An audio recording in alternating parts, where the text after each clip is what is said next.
O'Reilly. You need parts? O'Reilly Auto Parts has parts. Need them fast? We've got fast. No matter what you need, we have thousands of professional parts people doing their part to make sure you have it.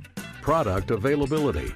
Just one part that makes O'Reilly stand apart. The professional parts people.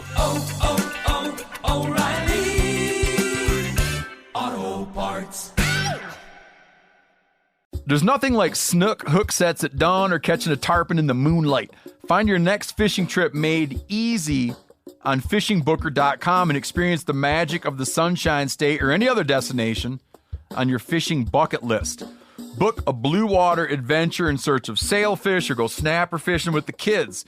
With over 6,000 captains and trips to choose from, planning your next one just got a whole lot easier.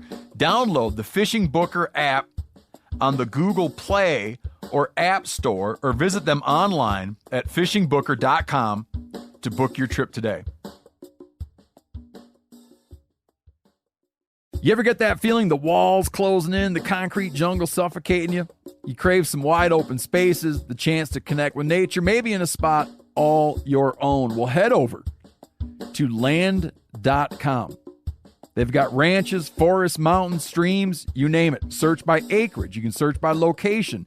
You can search by the kind of hunting and fishing you're dreaming of. Land.com. It is where the adventure begins. Hey, it's the Hunting Collective, everybody. Welcome to another week. I'm Ben O'Brien, and today we're joined by some wonderful folks. The first one of those folks is Brody Henderson. He's a senior editor at Meat Eater Incorporated, and we were on the floor of the BHA Rendezvous there in Boise, Idaho. We talked about a lot of things, but mostly about hunting ethics, some interesting things about our philosophies on hunting ethics. We gave a seminar there, so we wanted to give you a little rundown if you missed the seminar. And then I talked with Jess Johnson. And Jess Johnson is a conservationist. She's a leading voice for women in hunting in the West and elsewhere. And you're going to find out her philosophies. And also, I'm going to admit to not having enough women on the podcast. I've only had like 2 or 3. So it's an admission that I feel strongly about. And she has some real good stuff to say on today's show. But before we get to that, we're going to talk about Yeti coolers. This is just Yeti now, since it's not all coolers. And speaking of not coolers, Yeti just launched the Loadout Go Box. And, you know, we talk about Go Boxes in a lot of contexts and outdoors, but this is basically a hard case with a bunch of kick-ass accessories. Now, it's got a caddy, so you can drop your duck calls in there. You can use it as a fly box, your boat keys, whatever. It's also got a divider that slips right down in the center. It splits from one big compartment in this Go Box to 2 compartments. It's got a little gear compartment that attaches to the top lid. They call that the pack attic. It's pretty cool, man. I'm just running around turkey hunting, and I got my calls in the top. I got my flashlights. I got all my items that basically go straight into my turkey pack, and then all my backup items, box calls, slate calls, mouth calls, everything in the Go Box in my truck in case I lose something out in the woods. I got batteries in there for my headlamp, for everything else. It's great to have. It stays in your truck. It lives in your truck, and you're going to love it. I love it. It's the Yeti Loadout Go Box. Go to Yeti.com. Check it out. It's pretty cool. Comes in a lot of different cool colors. It's got the same kind of Yeti feel. It's not going to let any dust in there. It's not going to let any water in there. So you can store this in your garage, store this in your truck, like I said. You're just going to like it. I like it. So, without further ado, episode 61. Let's go.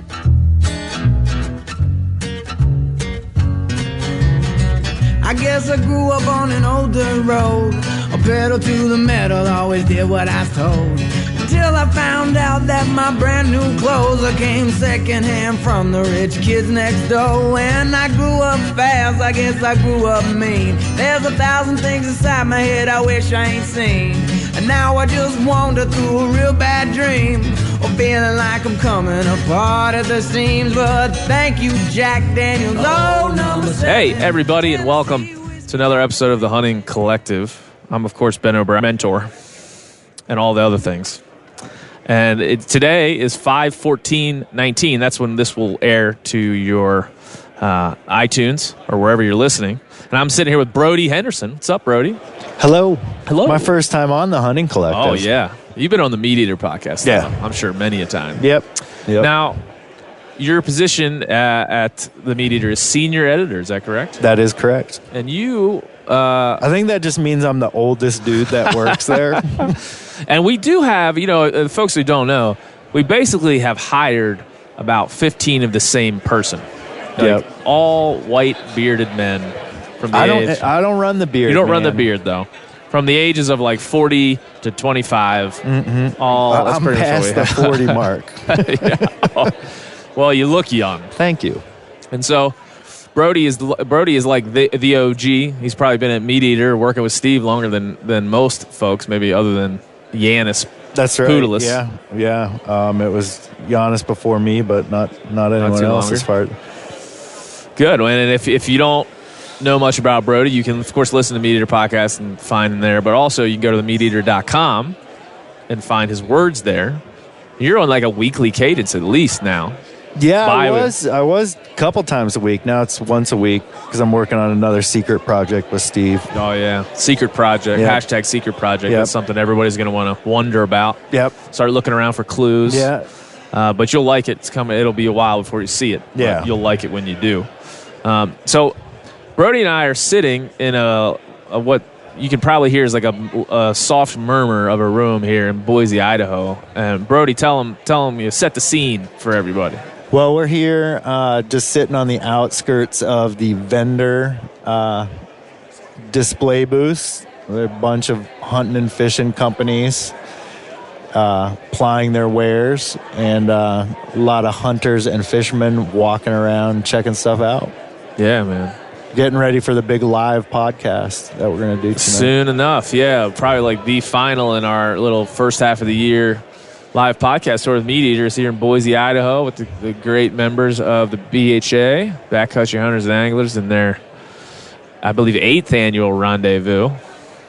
And these are my people, man. Are they your people too? Definitely. Public land's proud, baby. We're all proud. I mean, the amount of public lands attire being worn around this room is heartening to me.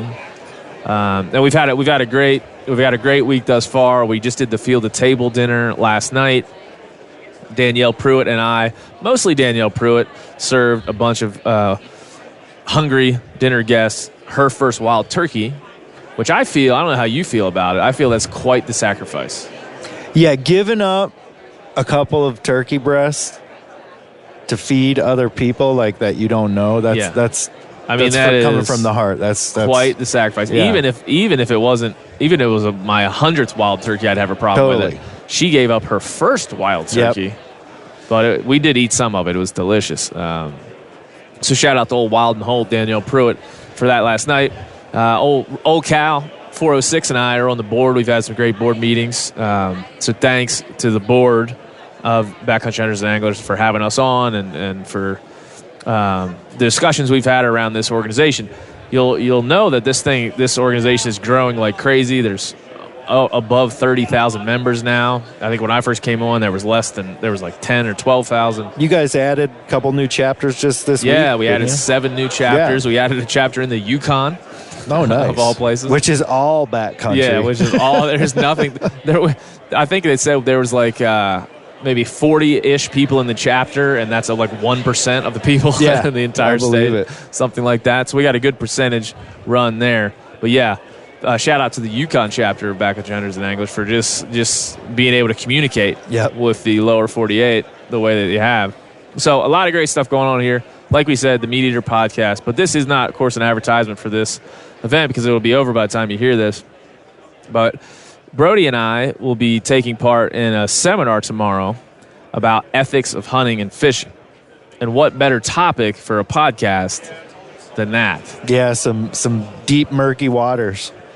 And so I feel like we're going to, since you probably won't be there, and if you were there, then this will just be a nice refresher. It'll take you through a little bit of what we might say tomorrow in that little room there here in the Boise Center. And we've talked about ethics a lot here. We've had Randy Newberg on. We've had Janice Pudelis. As yep. Brody's kids say. Yep. We've had Janice Pudelis on to talk about ethics. And I think it's important to define ethics. It's important to understand like what ethics are to us. And in general, ethics are just a set of moral principles that guide action. And that seems like a real tight definition until you start to get into... Until you put more than one person in a room. Yeah. And it gets real deep. Yeah. And so when you think about ethics and hunting and why the two things are so tied together, I mean, the obvious one is that you're killing things.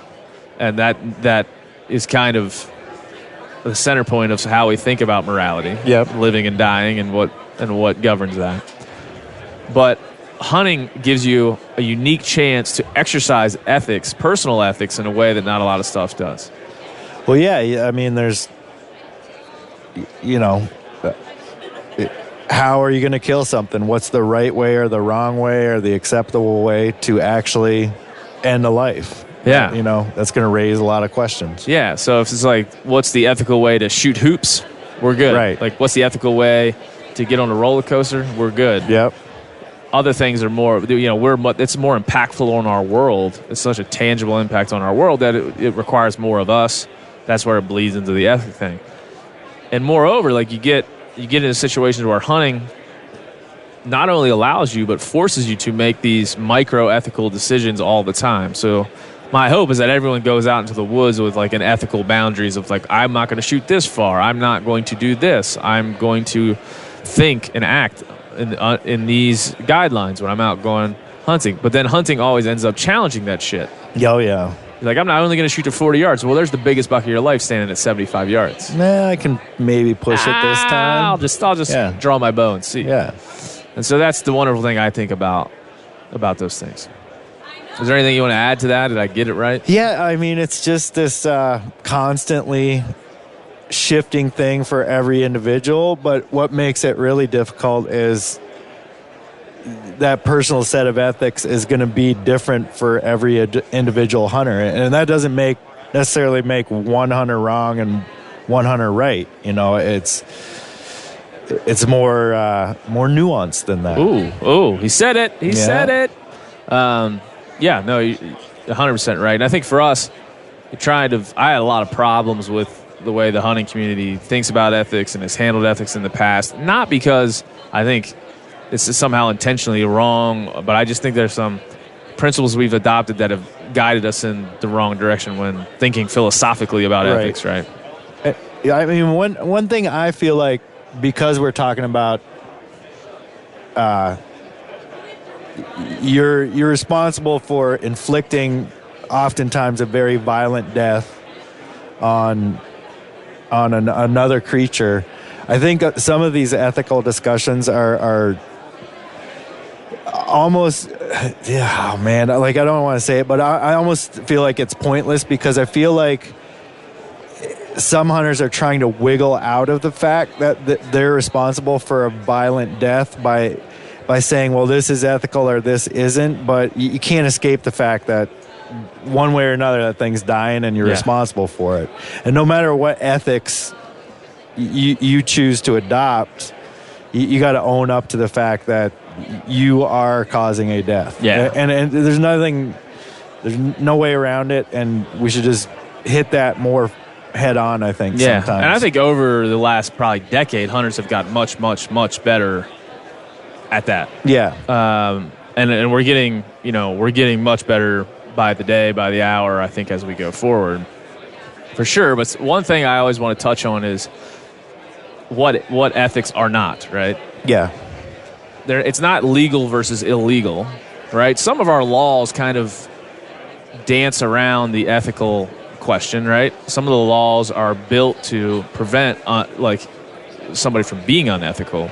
Definitely. I think there's some laws that are totally based in ethics. Like, it wouldn't make a difference one way or the other if you did that thing and it was legal or illegal, but we've decided that it's illegal. Because from a moral level, yeah, not good. And now a lot of that could be it's not good for the resource, and it's unethical. It's not, it doesn't follow our set of guidelines, and yep, it's unethical. But yeah, a lot of our laws kind of are intertwined with ethics. Yeah. But when we have these ethical conversations in the constructs we currently have built, we have to say, okay, if it's illegal, it's unethical. It's automatically you're out. There's no discussion. Yeah, you don't get to have that conversation. It's totally unethical. So we're not going to talk about illegal or legal. So if you shoot $2 and you have one tag, we're not talking about an ethics situation. Even if it was by mistake. Even if it was by mistake. That's illegal. Now you have to deal with it. Maybe the ethics are how you deal with it. Totally, yeah. But the action itself being illegal. Now, the other thing I always like to point out is there's a lot of people who think or like to talk about ethics like it's an aesthetic thing. Like it's not the actual intent of the action or the morality of the action, but it's how it looks to other people. I generally disagree with that. I feel do like as well. Ethics are more of an intrinsic, internal thing and less extrinsic in the way that they can be seen. So that let's kind of strike that from the ledger. It's not an aesthetic situation. And so that's, I think that helps shape, those two things help shape our perspective of how we set this up. So when we talk about it in the seminar, we're going to cover a couple things. And a couple things I believe strongly in. One of them is personal ethics being the way we set our boundaries, right? So we think about how we see the world, our personal experiences, what we know about the land, the animal, the resource, what we know about conservation practices, help shape our personal ethics, which means how we go into a situation and how, hey guys! I think that is, people are shouting us out, so there's going to be a lot of interruptions. Yeah, that's all right. We're sitting in just like a random spot. We just pulled some chairs over to the side as we have this serious conversation about ethics. But personal ethics are very important. And the reason why that is everybody's values are different, everybody's experiences are different, everybody's set of constructs for ethics are going to be different. There's no way to standardize them. There is no way to tell to really do that, in my opinion. These are where a lot of arguments get started. This is where a lot of arguments get started. And at the same time, a lot of the things we adopt as laws are really like the standardization mechanisms for that. Yeah. Right? And so that's where we come into the personal ethics. Like your personal ethic might be that you've practiced your bow at 100 yards every day for 2 years. Now, it's more ethical for you to shoot an animal at 100 yards with your bow than it is for somebody that practices at 20 yards, right? So your personal ethics and standards move around. Yep. So they act, in my opinion, they act as the general guidelines for how we all move around in the hunting space. And then they help govern situational ethics, which is you come upon a situation, you have to use what you know and what you've already constructed in your mind to act in an ethical manner. Right. So your situational ethics and your personal ethics are kind of always intertwined, although the personal ethics are kind of the starting point for how you see it. You may not act on a situation the way another person would act based on. Yeah. And you may set your personal ethics and get into a situation to decide, wait, now that I know I can shoot 75 yards, but the wind is blowing, it's this animal is skylined. There might be other things that happen that kind of delete some of the things that you've already decided that are your constructs. So there's override mechanism for ethics. So that's how I see that playing out. Yeah. You good with that? Yeah, I think that's a good kind of outline for what we're going to be talking about. Yeah, and then we'll get into social media. Like why does this stuff matter to hunters? What's really going on? Social media being the thing where it used to be prior to social media, our ethics kind of played out in a more communal sense, like 1-to-1, 1-to-2, whatever, in a sense that somebody had to be with you. Now you can share with the world all your actions, and then they can be judged for ethics and morality. And they will be judged for ethics and morality. So I think that's where most people in this room kind of get a little spun up, and I do. Oh, yeah. How can't you? I mean, it's impossible to avoid. Yeah. So that's where we'll present that as kind of the primer for what we're going to talk about. And then we'll get into specific ethical questions. And I'll let you start, but let's talk real quickly about fair chase and what it means, whether it's good or bad, and how it affects us all. Well, I mean, obviously the spirit of it is valuable and worthwhile, and I think it's a good thing. But it's also, one of those things that when you really start thinking, I think a lot of people don't. They just think fair chase is fair chase, right? They don't dig into it. And once you start digging into it, it's actually really hard to define it, like what it is. Again, like if it's illegal, like it doesn't apply. And most of the time, fair chase is tied into these kind of personal, ethical values that we decide how we decide how we're going to act. But for me, fair chase is important. But then again, like, I'll shoot a grouse out of a tree, man. I do not care. So we were talking earlier, and we'll debate this continually. That's why it makes a good podcast topic, because it is so damn hard to suss out. Like it is just hard to suss out. So for those of you listening, like I'm gonna just here in a minute state something that's gonna sound really hard and controversial and maybe something you never heard, but I don't mean it that way. What I'm saying, and I will say, is I think fair chase needs to go away. Like, I think the concept of fair chase and the way it currently is constituted needs to go away. And I think that for a lot of reasons. But one of the main reasons is we have not yet, and I don't think ever really will be able to understand what we mean by fair. Right. Fair to whom? Fair to what? The animal damn sure doesn't have a concept of what that is. So if we eliminate, there's two people in the equation, the hunter and the animal here. Not two people, two beings in the equation, the hunter and the animal. So if we remove the animal from the ethical equation, because it doesn't care what you do. If you shoot it from a tree, if you shoot it on the ground, if you shoot it swimming, if you shoot it dancing, if you shoot it on a reindeer sled, they don't have an opinion, at least that I've heard. But the hunter is the one that's constructing this need for fairness. Yep. Fairness in what way? I'll give a bunch of examples. That's really the best way to get to it. We talked about it. Why is it more fair to spot and stalk a black bear than it is to have dogs chase it up the tree and kill it? Why is that more fair? Because we feel the innate need, the personal need to be challenged in the pursuit of hunting. We feel as modern hunters we have every ability to be unfair with our vehicles, with our guns, with all these other things. And so I feel the fairness factor is already eliminated just for the modern sense of what we are able to do. Yeah. You talk about what the Pope and Young or Boone and Crockett Club might say, that in their definition of fair chase, they talk about an unfair advantage. And we were talking about earlier, that's like the hardest. Unfair is the hardest thing to define. It's hard to define as the transverse of that is fair. Yeah, like the idea that got put out there, and I've heard it before, is that the animal has a better chance of escaping than being killed. But how do I know? On any given day, I don't know what those odds are going to be. But that's why we run it up to that. Like, better chance of escaping. Well, yeah, that leaves the fence thing as the clear. Right. Leaves a high fence as the clear loser in that equation, which I tend to agree with in my personal ethic. That's one that's not. I think that's a universal among most of us, that's not a thing that we agree with.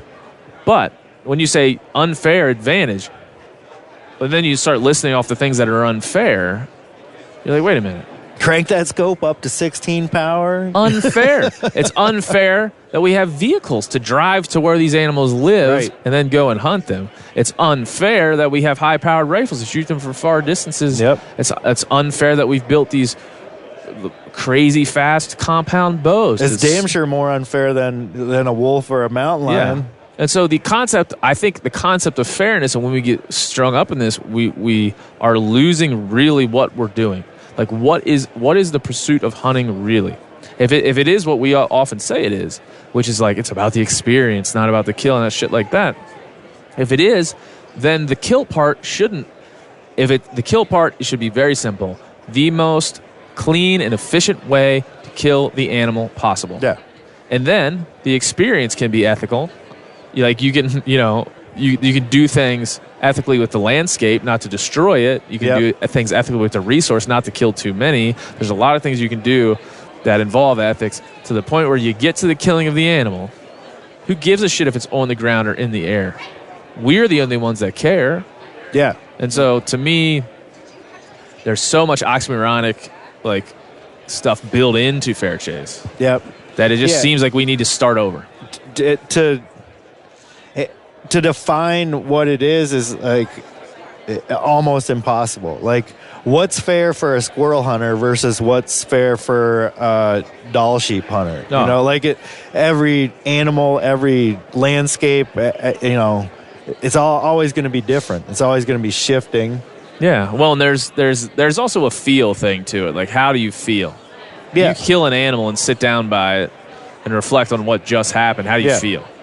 Right? Well, when you do something that you know was kind of like, sure, it was legal, but you know, maybe you took advantage of a situation. You know it. You know it. But that's what I mean. That's why when you go back to the very beginning of this conversation, it's like, hey, listen, hunting it's going to break you down if you're not strong ethically. Yeah. It's going to provide all these ways for you to mess it up and do things that you don't agree with or your community doesn't agree with all the time. Oh, there's a deer standing on the road. I shouldn't shoot it because it's close to a road. Why? The deer doesn't care. You're out there to kill a deer. No. What's the point?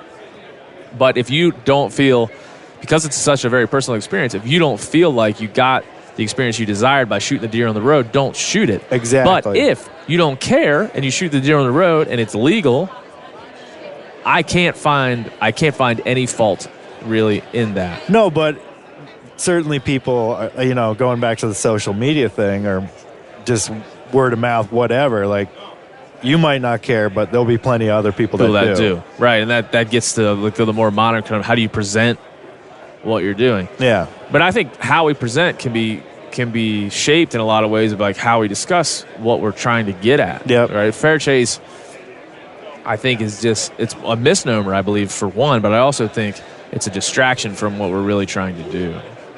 And I'm not being fair to the animal. Really, to me, comes in at the point where I'm killing it more than the point that I'm pursuing it. Right. And being fair to a bear at the point where I'm killing it and killing it the most lethal way possible. If I have a pack of dogs and if I leave them in the truck and I go and I know that I can find it faster, kill it quicker if it's up in a tree and there are dogs barking. Right. And I'm not doing that because somehow I feel it's unfair to the animal. Yeah. I'm wrong because it's not that the animal doesn't care. I'm doing that because I personally don't feel fulfilled by hunting that way. Right. And so it doesn't, those things just don't match up. Now, granted, I don't think people should give the impression that we're like trying to find a way to do things that are unfair. It's just no. It's the concept of it, right? It's not.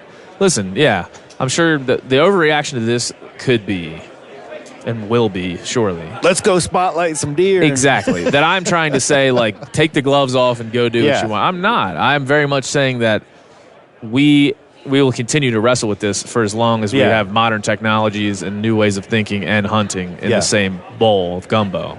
And we'll continue to mess with this. But we get off track with the conversation when it starts getting into fair and unfair.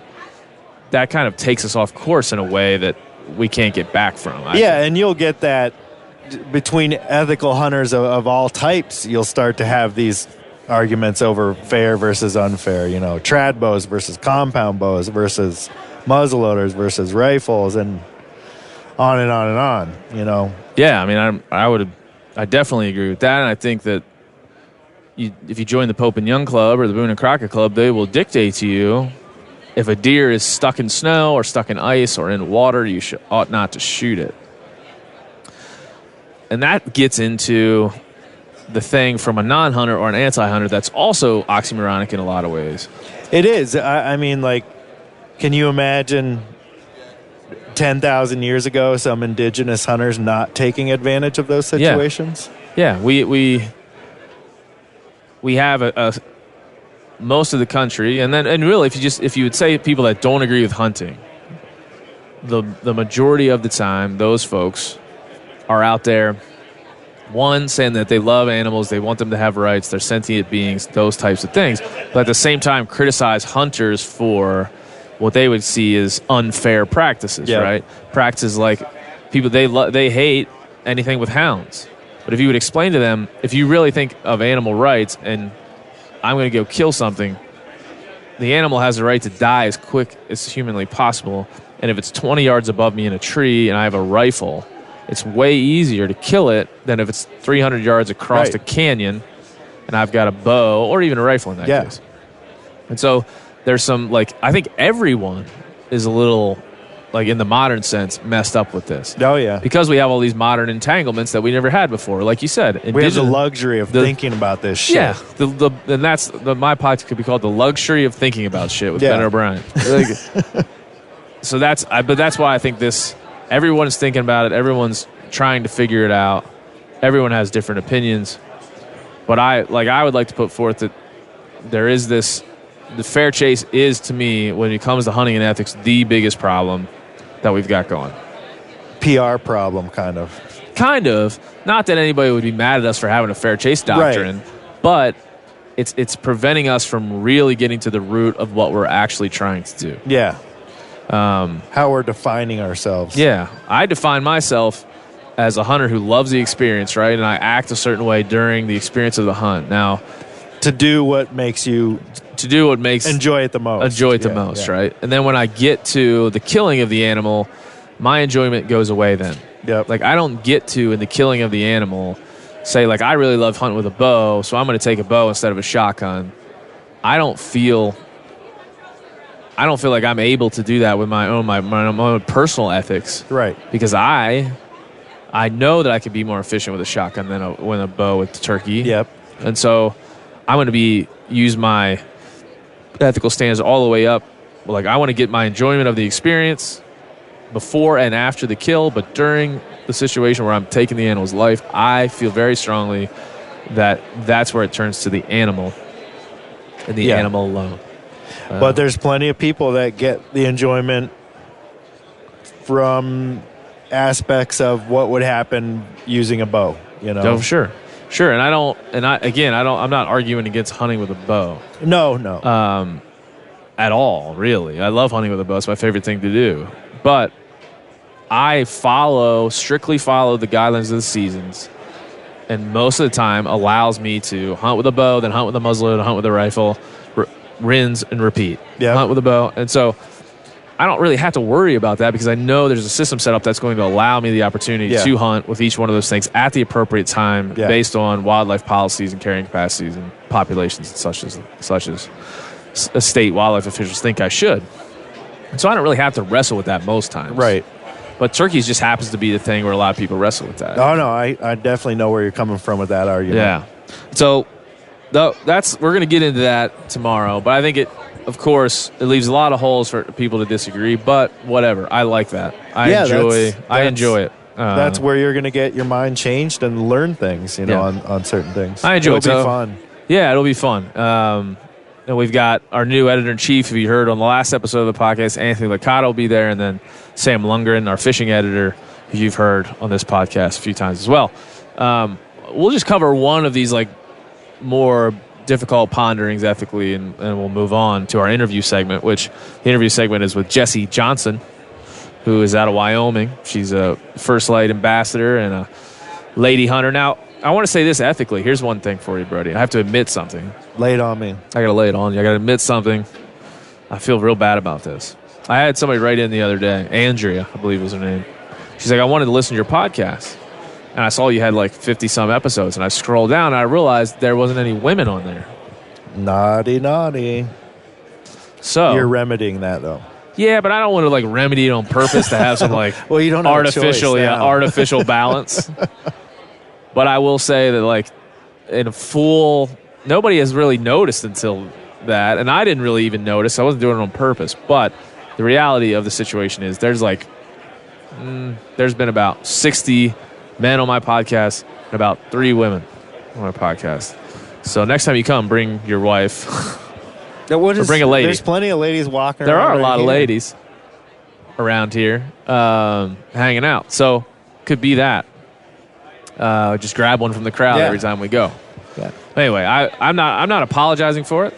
I'm not sad about it, but I do recognize that's some bullshit, and then we need to all, me included, do a little better, including female voices. Didn't you just have Annie on the podcast? Yeah. I mean, listen, I had Annie on. Annie Racer is our VP production. She was the expert at Game of Thrones. Right.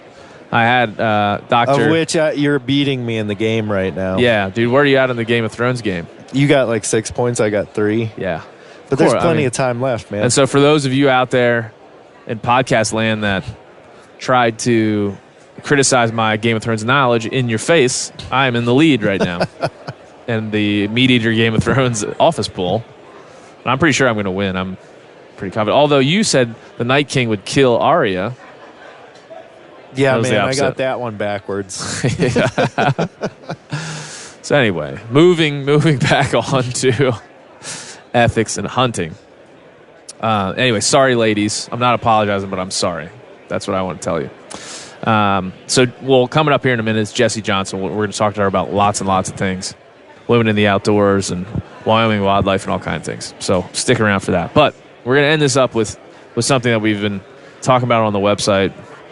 And this is this idea that it is fair to shoot a grouse once it flies, and only when it flies. You flush it is the term. But unfair or unethical to shoot a turkey when it's flying. O'Reilly Auto Parts are in the business of keeping your car on the road. O'Reilly Auto Parts offer friendly, helpful service and the parts knowledge you need for all your maintenance and repairs. If you're confused about what part you need, like what wipers are going to be the best, what replacement headlights are going to be the best, go into O'Reilly and talk to the people that work there because they're great and they're super friendly and they'll get you squared away where you walk out knowing you got the right thing. They've got thousands of parts and accessories in stock, either in-store or online, so you never have to worry if you're in a jam. Do you need your windshield wipers replaced? You need a brake light fixed? You need some quick service? They'll help you find the right part or point you to the nearest local repair shop for help. The professional parts people at O'Reilly Auto Parts are your one-stop shop for all things auto do-it-yourself, and you can find what you need in-store or online. Stop by O'Reilly Auto Parts today or visit us at O'ReillyAuto.com/MeatEater. That's O'ReillyAuto.com/MeatEater. There's nothing like snook hook sets at dawn or catching a tarpon in the moonlight. Find your next fishing trip made easy on fishingbooker.com and experience the magic of the Sunshine State or any other destination on your fishing bucket list. Book a blue water adventure in search of sailfish or go snapper fishing with the kids. With over 6,000 captains and trips to choose from, planning your next one just got a whole lot easier. Download the Fishing Booker app on the Google Play or App Store or visit them online at fishingbooker.com to book your trip today. You ever get that feeling you're stuck inside staring at screens and a primal urge kicks in? You crave wide open spaces, fresh air, the chance to connect with the land.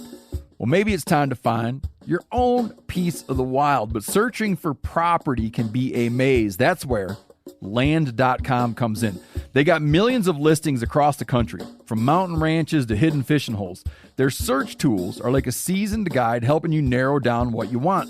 Land.com isn't just about buying and selling. It's about finding a place to hunt, fish, explore, or simply sit by a campfire and listen to the crickets. So head over to Land.com today to turn one day into today. Because trust me, there's nothing quite like the feeling of standing on your own piece of earth. You're saying it.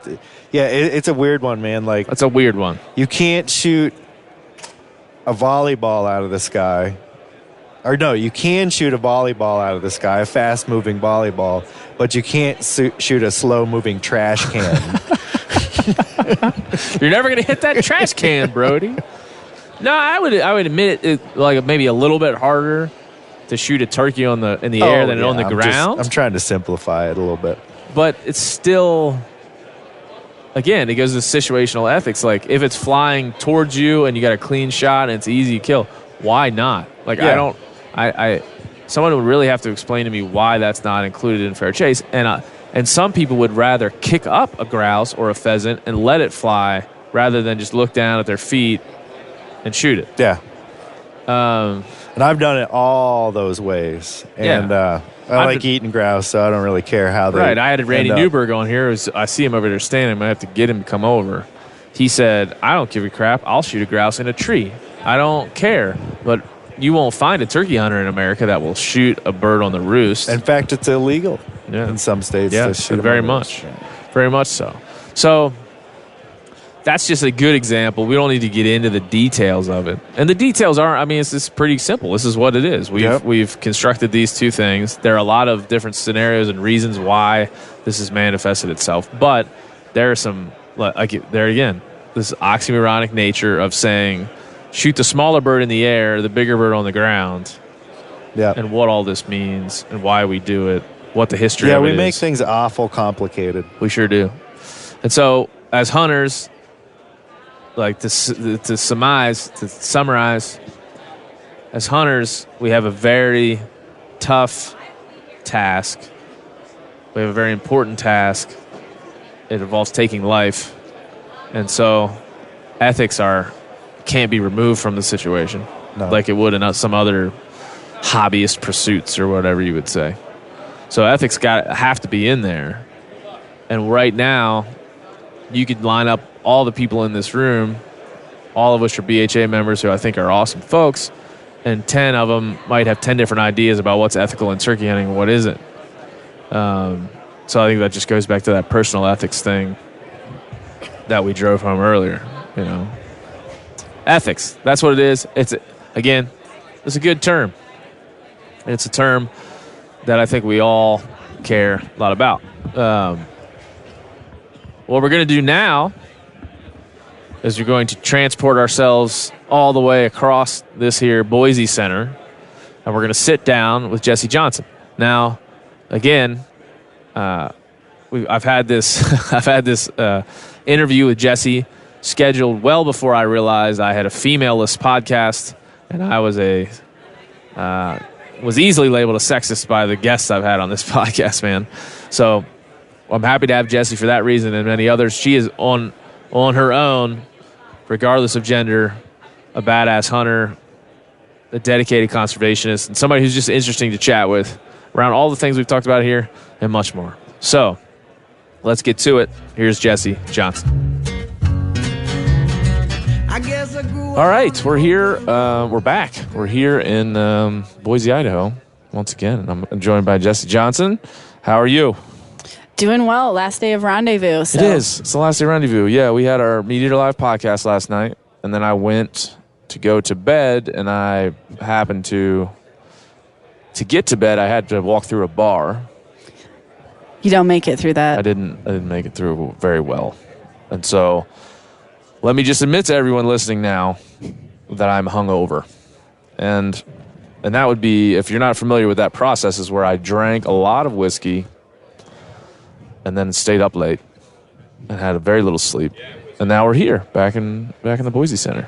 But I feel like it's the kind of time everybody prepares for. You're like, well, I'm going to be out, I'm going to have beer, I'm going to be surrounded by great people, and likely not get to bed before 2 a.m. Yeah, I mean, this is a celebration, so I don't feel bad, I don't feel guilty, but I just want to be honest with everyone. Now, you seem to be fine. I'm feeling actually pretty chipper today. You're feeling pretty good? I'm feeling pretty good.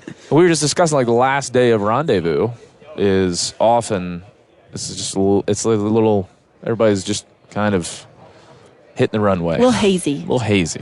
Because people stumbling around, they don't know where they are. There's llamas outside. I saw llamas on the way in here. People sitting in talks, staring a little bit blankly off to the higher left corner. Yes. Yes.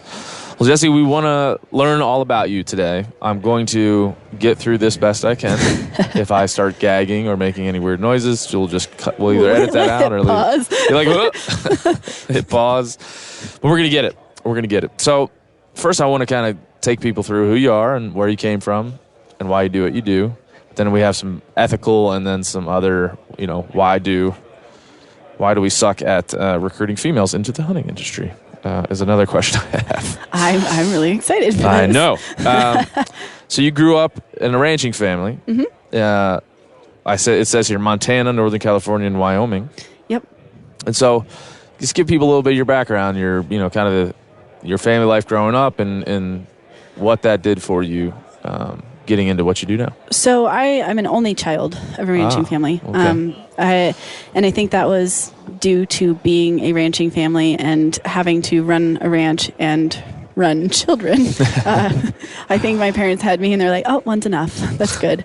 But my parents are managers, so we didn't own the places that we worked on, but they would come onto these places, and I kind of fondly call my dad a reclamation rancher. So he would come onto these places and bring the ecology back to a balanced place. So whether that was rebuilding stream beds for healthy fish habitat, working with the wildlife agencies to find better management and a better balance between livestock and predator, whether it was native grasses or working with invasive species and that kind of thing. It was all stuff that my dad talked about, and just sort of, I grew up with the notion that this was how it was done always, and that when you lived in a balanced ecology, everybody benefits. Yeah. And that's sort of an older style of ranching, and a lot of people still do it. But there's also a lot that don't do it anymore. Mm-hmm. And I didn't realize that until I'd sort of left home and whatnot. But we run ranches in Montana along the Blackfoot River, in Ovando, and then in Wyoming for a while, and then Northern California. So I got a very eclectic community. Yeah. It wasn't just rural Wyoming. It was also rural and very liberal California in some of it as well. Yeah. And it was it brought a different way for me to approach how I see how ranching works with conservation. Yeah. And my dad was a hunter, but he was, because of ranching, it was like he would just go out, shoot a cow elk, and we'd eat off of it. And so it wasn't like a lifestyle in that sense, and wouldn't go out from long periods and long days. It was just when you could fit it in between the ranch chores. So I never really got the opportunity to go. And it wasn't that my dad wouldn't take me. He absolutely would have. It just never was an option I thought about, especially because when I was at the time when you would be introducing into hunting, I was in California. So it was a very different landscape. And because of that, I didn't get into hunting until much later in life, and it wasn't through my dad, but my dad's always been very supportive, and my mom's the same way. I'm actually in the position now where I get to take my mother hunting for the first time, and she'd been with my dad and gone with him, but she now, because I picked up a bow and wanted to start hunting, I just bought her a bow. That's awesome. Have you guys gone yet or no? Not yet. Oh, man. Yeah, the bow is not finished yet. She wanted to learn with a traditional bow, and I said, heck yes, let's go. That's cool. It's funny that, my dad's a lot the same way. He didn't really start traveling around to hunt until I did. And now he kind of looks to me to be like, where are we going next? What are we doing next? It's really special to have that, be able to do that with a parent. Yeah, and I was talking to a couple of guys at our show last night about, it's not that I would feel bad for an adult onset hunter, someone who just kind of is looking for a community and didn't have it in the patrilineal sense. Mm-hmm. But I do feel like that they're missing out on something pretty special. And I think back on the days following my dad in the woods, I just remember this like larger than life character, and I just wanted to be wherever he was. And now it's kind of flipped over. He wants to be wherever I'm at. So it's really cool. Precious. And my dad and I used to go on things called nature walks. My dad, when I was a little girl, and he'd go and he'd teach me, make me know the different types of trees. He'd talk about the edible plants. He has a walking encyclopedia for nature. It's funny. daunting. My dad's the same way. Every bird, every tree. And it can be 2 miles away and a little black dot flies across. My dad's like, oh, that's such and such. It builds its nest here. This is what it does. My dad's the same way. Every bird he knows. And I always make fun of red-breasted nut fucker. Something. I'm like, what is that? What? What's this one do? Yeah, it's that's a generational. As much as we talk about on this podcast and elsewhere, it's kind of like the generational shift in hunting. Mm-hmm. My dad doesn't hunt the way I did. He doesn't think about. I don't know that he thought about conservation as a hunter. Never really asked him that, but I just assume that he never really thought about it all that much. But he did know the natural world more than I do. Mm-hmm. Yeah. He knows trees and birds and more than I do. So there's something you just have to give credit to that. I always wonder, it's I find myself I'll pull my phone out and Google something to try and identify a plant if I'm somewhere where I can get cell service or whatnot. And I always, my dad's never needed that. He's read the books and it's absorbed and he just knows it. And I'm wondering if that's an attention thing that comes from technology always being at our tips of our fingers, or if it's something that's more maybe he just has a better memory than I do. Yeah, it's more ephemeral too. You don't know. But again, it's funny how, at my age and even where you are in life, that how those things start to flip back and you can give back to the people that gave to you. And we did one of our live podcasts. Steve asked us, we told a story about what our dad meant to us in hunting. He's like, got a couple emails with people like, what about what your mom meant to you in hunting? And my answer was very much, she took down barriers for me. Like, she took care of our family, and she never stopped us from doing what we loved, and she supported us, and like that's as important as anything. My mom was the most optimistic, is the most optimistic human I've ever met. She's like that person that is, especially working in conservation, I find myself, I can get really pessimistic about our outlook sometimes.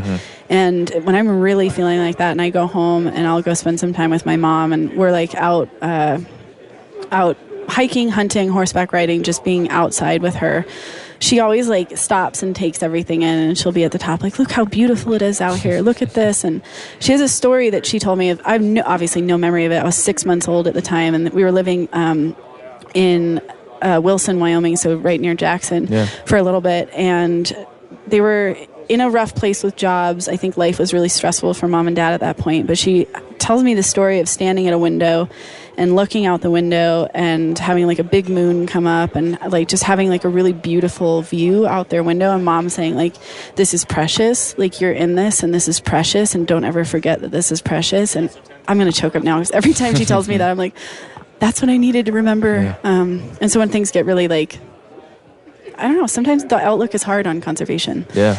And when it gets like that, going back outside and going, this is precious, is really important. Well, just the term conservation and the idea, we always say, Lantani would always say, like, go, fight, win. And that's kind of how it is. Like, it's a fight, It's a fight. Conservation is a battle for, standing up for what you believe in, but also for, wild places and water and critters, like the communication. All of it. Is not something that it's not a passive experience. You have to push forward and fight and understand what you're trying to get at. So I do, you have to think of the world as precious if you're going to be involved in something called conservation, and I to think conserve it. Telling your kids that from an early age does something to that. I mean, for me, it did something to me where it made me look at the world in a completely different lens. And it just was always that way, and I was very lucky for it. But I wasn't always in the, when I was in California and I was based in dance. I wanted to go to school for dance. I saw you're a ballerina. Yeah. I saw that. And Irish step dance and like, wow. All right. And it was just, that's where I was like gearing towards, and just through sort of life cycles and getting bucked off a horse and being pretty laid up injury wise for a while, had a change of path essentially, and went from dance and theater and performing arts into a different road, and it ended up at conservation and bow hunting. It's funny how you try to examine. People say, like, how'd you get to where you are? You're like, I have no idea. If I was trying to get here, I would have never got here. Yeah, if you'd told me 10 years ago, I'd be sitting in a backcountry hunters and anglers rendezvous in a booth called Meat Eater. Yeah. But it sounds like a weird weekend. Yeah, it's like, Interesting. All right, well, let's real quickly kind of rattle off your conservation resume, because we have a lot of things I want to discuss. But kind of give people, Wyoming Wildlife Federation, the things you do with Artemis, give people just a quick snapshot of what you do. So my job, what I get paid for, is with the Wyoming Wildlife Federation, and I am their legislative liaison and advocacy coordinator. So what that means is that I spend a good portion of my year at the Wyoming State Legislature lobbying on behalf of hunting, wildlife, wild places, habitat, funding for all of that. Basically anything that touches any of those. For example, this year I worked on 31 bills in the Wyoming State Legislature for the 8 weeks that the legislature was in.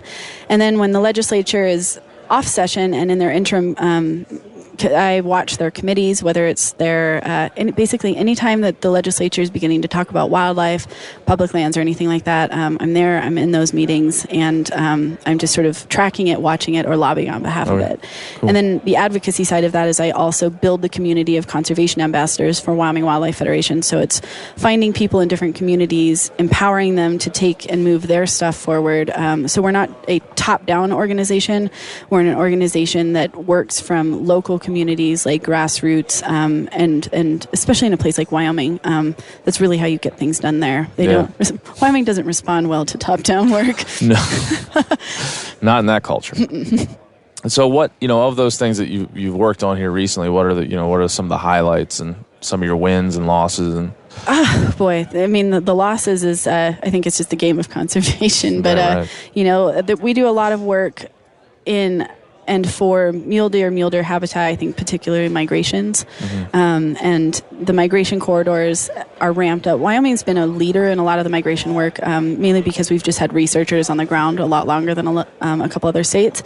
And we have these GPS collars, so we know where the deer are going. We know how far they're going. But now we're in this stage of having to be like, what do we do with this knowledge? And how do we make the table large enough, because it's a public land, private land, working landscape issue. It's not just BLM land, Bureau of Land Management, or Forest Service land. It's private land, state land, and we have to get everybody at the table.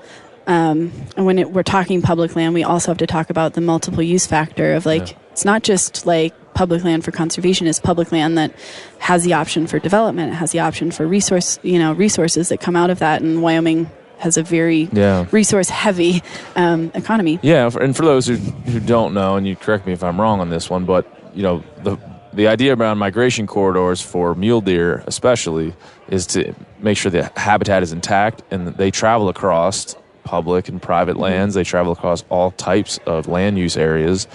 And the difficulty is to put that all together and say, we need to protect this corridor. We need to pass legislation to make sure people aren't, putting a bunch of houses on where these animals travel, et cetera, et cetera, et cetera. Yeah, and how do we do this best, in its houses, it's oil and gas, it's whatever it is, and it's, how do we do this in a way that, again, you can't do it top down, where the legislation is, needs to come from the table where everybody's sitting and agreeing at. It can't just be somebody introduces legislation that has no backing, because and that's where we're at right now, is we found ourselves in very polarized places, and we're trying to scale it back and be how do we fix this? We don't want it to be conservation versus oil and gas. That shouldn't be the way it is. It should be the fact that we can be able to sit down together and find a solution. And if that means it's a case by case thing, if that means that we find the nuance in things, that's what WWF is looking for. We want that area where we find the balance, because that's where you actually get the strongest support for something. And so, I'm trying to think I think of my dad listening to this and not really knowing about migration corridors, living in the East Coast. And what's the boiling point? Obviously it's kind of the extractive industries versus conservation a lot. Like you said, I mean, we really run up against that combativeness, or at least the idea that there is a push and pull. Is that the boiling point, or what's the big boiling point with this issue of mule deer migration? I think that's on the surface level, it's the boiling point. But I think when you look at for instance, the nuance of it, it's actually the unwillingness to listen to the other opinion, and to be so strongly rooted in one side that you're unwilling to sit at a table to even remotely try and compromise. Yeah. And I think it's it's the industry versus industry rather than person. When you have to see somebody that has a face and you sit down at a table and you're like, we actually all have the same values. I've never met anybody that was worked in the oil and gas industry that didn't love mule deer, that didn't love hunting, that didn't love clean air, clean water, places to go out. It's just from a different value of, they understand that it's jobs. It's, seeing it through that lens, which I can very much understand, even if I don't always agree with the way that they see it. If I see it as a human and a person with some dynamics, and not just the evil industry. Well, that's right. I see that with animal rights activists. We were talking in a recent podcast. I like to think that folks that work for PETA wake up in the morning and they care. They're not some evil group of people that are trying to. And how much worse would this world be if there weren't PETA can, especially for the hunting community, it can be like sort of something that makes us roll our eyes. But also, how much worse off would our world be if it was that level of people that just didn't give a shit at all? Yeah. At least they wake up caring about wildlife, whether it's guided or not. When they feel altruistic about what they're doing as much as we probably do, and we just come at it from such different perspectives, that's where you get. And like I said, I'm sure there's ideological connections between the extractive industries. In fact, like pragmatism is one thing that we talk about as hunters all the time. Like we look at wildlife in a very pragmatic sense. We try to use common sense management. We know this is what we do. I imagine if you talk to an oil and gas executive, they're like, we're using pragmatism to try to judge our situation. We do use oil and gas. We do need jobs. This is a huge industry for our country. It's a big part of our economy, and we look at it that way. I would say if you did like a blind study and you had people that worked for both and you're like, ask them their core values, I can't imagine that they wouldn't be very similar. No, that's good. And every time I have someone on that actually works in conservation, just to be clear, all I do is talk about it. It's, I always say, like, thank you for what you do, but also just getting an idea of what that's like on the ground, what you go through every day. You get up and face these issues, and how you come at it. Like I have to counsel myself a lot. You can sit on a podcast and have a lot of high level themes of like, yes, you see the other person as a person, but I absolutely have moments where I am so angry that we're all human. I have like gone and shut myself in a bathroom stall in the legislature and cried before. We're all human. we all do that. It happens. So there's a concept and a word. I was actually in a recent podcast talking to the University of Montana chapter of BHA. And there's folks. And these are 20, 25, 22, 18, whatever year old folks. And they kept using the word sustainable. And I just thought, in regards to wildlife, in regards to wild places, and in regards to what we do, and I was just like slack-jawed looking at them like, these guys get it. Like, they get it. And they're, however they got it, it's in them, because that's the right thing. So as a conservationist, somebody who thinks about this stuff all the time, just talk about what sustainable means to you and kind of how it intertwines in all that you do. When I think sustainable, I think like what is the outcome that is going to make the most sense and be the best thing for the longest term for the most amount of people? And that sounds like it's easy to say, but when you think about it, it's like, I'm in the game of compromises, because when you sit at the table and you make a compromise and you find an outcome everybody's good with, that place or wildlife or that decision will be protected by everybody that was sitting at that table. And when you leave people out of that table, you end up with something that has holes in it and does not hold water and is likely not long for this earth. Yes. And whether you get into the things of like what's going on with the grizzly bears right now, or what's gone on with wolves, or things that have gotten really polarized, we've seen struggle with finding long-term solutions because we can't sit at a table anymore and we just lob bombs across an aisle. And so when I think sustainable, I think like this ability to have the most protectors for the longest time, and the things that come back around, and whether that's an ecology, whether that's not human at all, whether that's having an ecology of place that's sustained for the longest amount of time.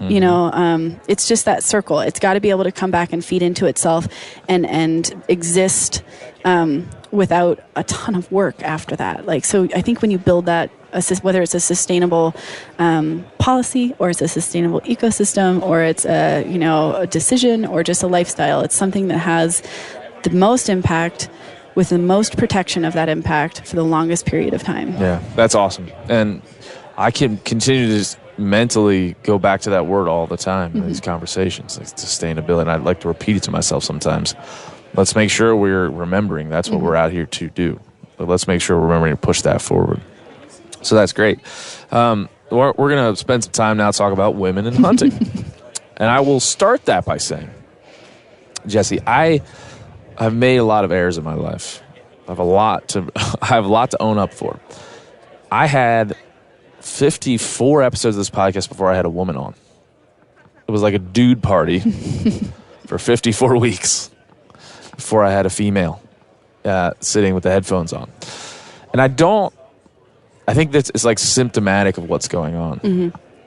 It's not that I was out there, I wasn't doing either thing, right? I wasn't trying to make it balanced, but I was also not trying to make it unbalanced. I was just finding interesting people, pulling them in and talking to them at a pretty quick pace. You're doing it every week. You're just trying to get people that are interesting and let people in on their stories. And it strikes me that all the people I know in the industry, all the things I've done, that in those first 54 weeks, that I didn't think to go pursue a female perspective. But I also didn't find it weird that there weren't any. Mm-hmm. And so I don't like.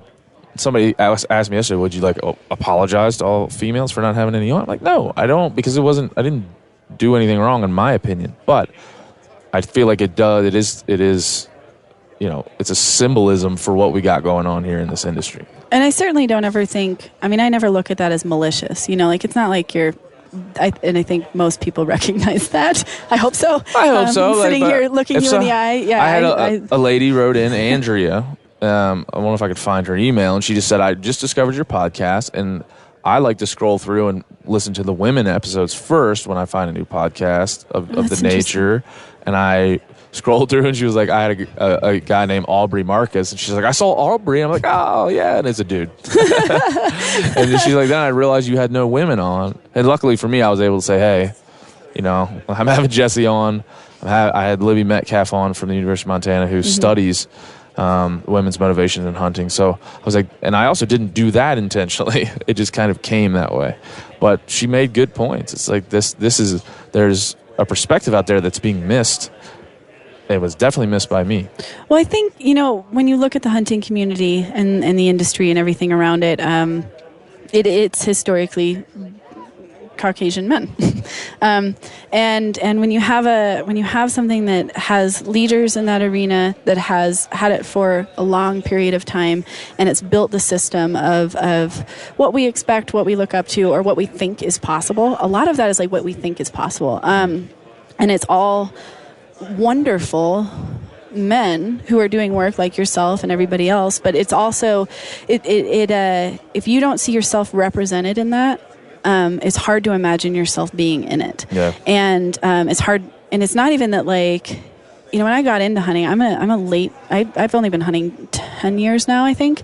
And when I first picked up a bow and started looking at this arena, I was finding myself really enamored by how Steve Ranella talked about hunting, but also really disappointed that there was no woman out there that was people like, oh, who's your hunting mentor? Who do you look up to? That's out in front of people right now, and I couldn't find a woman that I was looking, and they're out there. There's an amazing group of women hunters, but they weren't on a platform where the world got to see them. And so I think that inhibits it, because if you can't see yourself in that position, you never pursue to achieve that position. And I have a really my colleague and I, Joy Bannon, who's also she's our policy director for Wyoming Wildlife Federation, and we were trying to come up with who would be a really wonderful Wyoming Game and Fish Commissioner who we could put in and recommend as WWF to be a commissioner. We sat there for an hour and a half before either of us thought that both of us were qualified to do it. And we were coming up with all these great, wonderful men's names, and then we were like, it'd be great if there was other women commissioners, and we sat there and wait, both of us have this ability to do this. Why aren't we doing this? Yeah. So it's the representation, and it's normalizing it, because still people are like, oh, you're a woman, you're a hunter. What's it like to be a woman and a hunter? And so I think that's some of it, and it has to be a conscious effort to change that, because like you said, it's an unconscious thing where you don't notice that it's happening. Yeah. And you go 54 episodes and you have all these amazing, wonderful men on that are talking about great things and passionate, wonderful things. But until I do the same things that woman, I go and I scroll through, and I'm like, what are the women talking about in this arena? And it's hard to find. Yeah. It's really hard to find.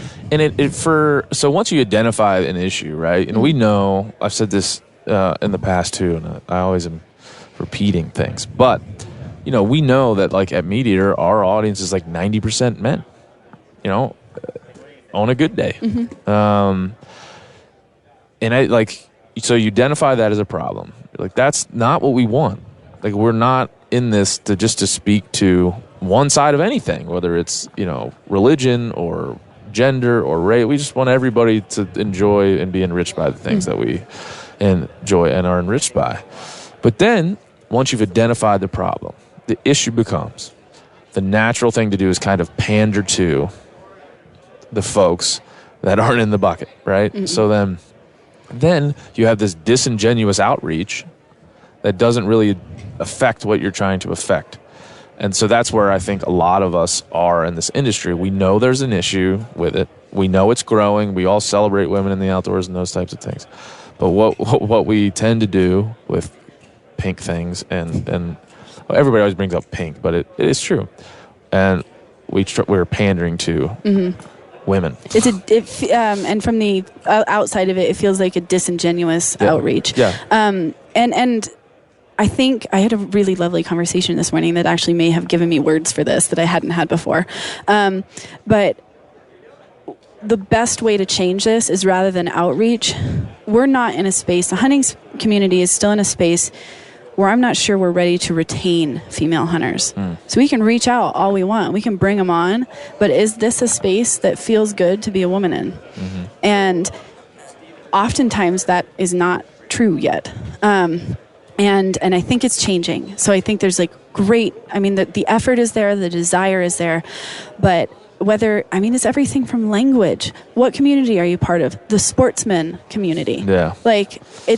Everything it comes down to it, and it leads to an air of, I think, subconscious being uncomfortable. Yeah. And so until we have a space that is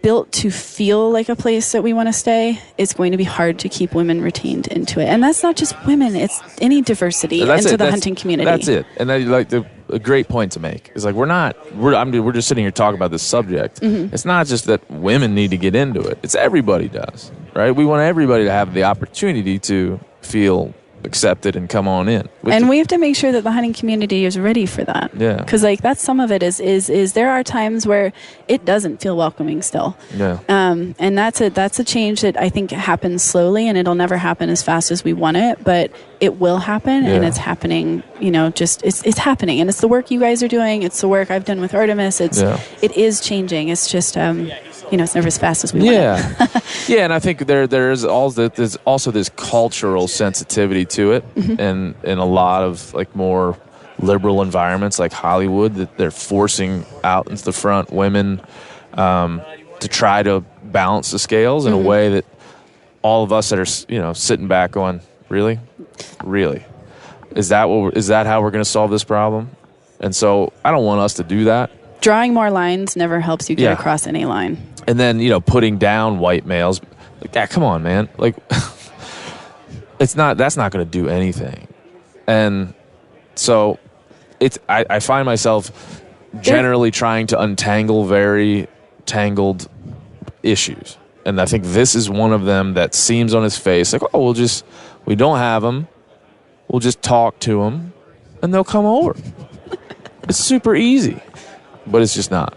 And when you have a one-on-one conversation, that is exactly how it goes. And that's actually how you started is, have them come over and sit on a podcast and talk to them. Yeah. But it is also, when you're trying to do the large cultural changes, it starts with the little things. It starts with, I think, understanding that hunting has had a voice that is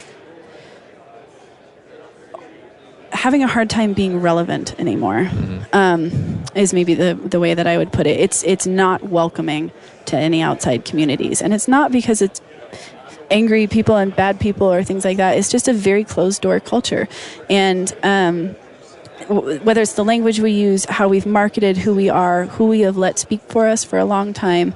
You ask anybody that, and I hate using the word anti-hunter because if you ask anybody that doesn't understand the nuance of hunting, what they hear about us and what they think about us. And if all I saw was what was put in front of them, I would think the same thing. Mm-hmm. I spent some time in California. I know exactly what it looks like from the outside.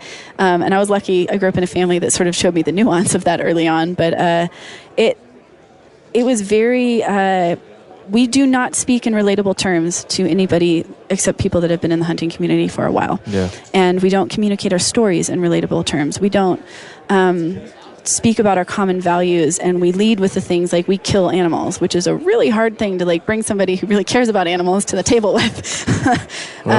And rather than speaking about our experiences or our emotions around things, our vulnerability when things don't go right, like when like hunting is a deeply emotional thing that happens, and whether it's joy, whether it's sorrow, whether it's mistake, whether it's whatever happens, like there's emotion in what we do. And we don't talk about it, and it's seen as something that's not cool to talk about, and you got to be like the most badass hunter that's up on the ridgeline with the biggest antlers and like have all your cool matching gear on, and that's not relatable to somebody that's sitting at home going, I want to do that, but also holy crap, that's scary. Yeah. And we've run into like what really motivates us. Why are we doing the thing that we're doing, right? We've built these constructs around what we do that make it seem altruistic, that make it seem like it's for everyone. And I'm not believing a lot of it. And that's why I started this podcast. I was like, I care about this, but I don't believe that we believe the shit we say. I don't. I think a lot of people say conservation and they don't understand, or they just say it because it protects the thing they want to do. We use conservation as a word, not as an action. Yeah, very much so. And the same thing with all the other, elements of why I hunt that we've kind of all parroted. And you find yourself kind of returning to those rather than taking the time to critically think about really what you're doing, right? I can't tell you. I mean, the reason that I feel like I know that we're not doing a good job with this yet as a community is that in my work, I go to legislative committee meetings, I go to Game and Fish Commission meetings, I go to season setting meetings. I am oftentimes in there with only paid staff people. Hunters are not showing up. And, even when we had the Game and Fish Commission meeting around the grizzly bear hunt in Wyoming, pretty big deal. There was not a lot of people there on voluntary status of like a citizen that's interested. And so it's hard. It takes time. Sometimes you have to take time out of a day that's a work day. It's not easy to do. But it's also like, I'm a paid staff person. I'm a lobbyist. I'm there. I'm the person with the facts and the numbers and the bullet points. And I have my own personal stories. But when I show up, it is not nearly as powerful as if like 5 just citizens of the place showed up and advocated on behalf of themselves for what they wanted. Yeah. My voice will never be that loud because I'm a paid staffer. Well, and so not to make light of anything, but there was a seminar or something that I saw. It was like how to influence politics or how to influence local hunting and fishing policy. And I thought, well, that would be a quick one. Just be educated, form your opinion, and then voice it. And luckily, we live in a time where there's a lot of ways to voice it. You can write letters, you can write emails, you can tweet at them. You can tweet them, for God's sake. Tweet them.